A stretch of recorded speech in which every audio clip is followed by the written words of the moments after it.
Hi, understanding the actions of the extraocular muscles can be frustratingly confusing, so I hope this video helps. You may also want to watch a video on eye movement terminology before this one. The eye sits within the bony orbit. The orbit has a roof, a floor, a medial wall and a lateral wall. It is therefore somewhat pyramid-like in shape. The two orbits have medial walls that run parallel to one another. The lateral walls are at about 45 degrees to the medial wall, or 90 degrees to one another.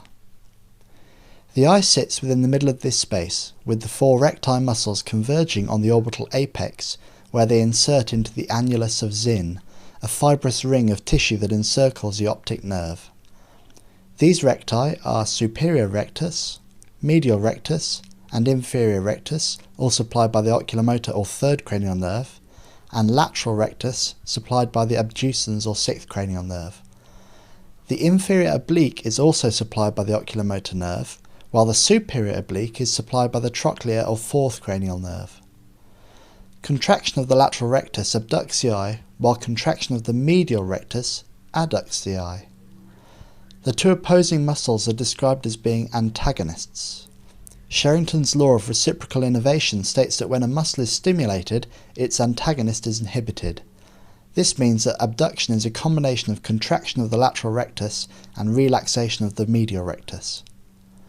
As well as having an antagonist muscle, there is also a yoke muscle which achieves the same movement in the other eye.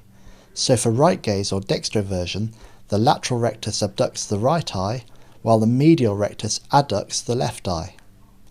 Herring's law states that yoke muscles receive equal and simultaneous innervation, the magnitude of which is determined by the fixing eye. When the eye is abducted 23 degrees, the superior and inferior recti are aligned with the axis of the eye. They therefore act purely to elevate and depress the abducted eye. The superior oblique acts to intort, and the inferior oblique acts to extort the abducted eye. When the eye is adducted, the inferior oblique and superior oblique become the main elevators and depressors. The superior rectus now primarily intorts, and inferior rectus primarily extorts. How can you remember these eye movements? Well, I draw a simple diagram. This diagram shows the abducted eye due to lateral rectus, with elevation from superior rectus and depression from inferior rectus. It also shows adduction from medial rectus, with elevation from inferior oblique and depression from superior oblique. Finally, for the intorsion and extorsion, simply turn the eyebrows into arrows. The superior rectus and superior oblique muscle are both intorters, which act in the direction of the arrow you have drawn. To criticise, comment or share your knowledge with others, please go to ivideos.blogspot.com, where you will find transcripts, links and more videos.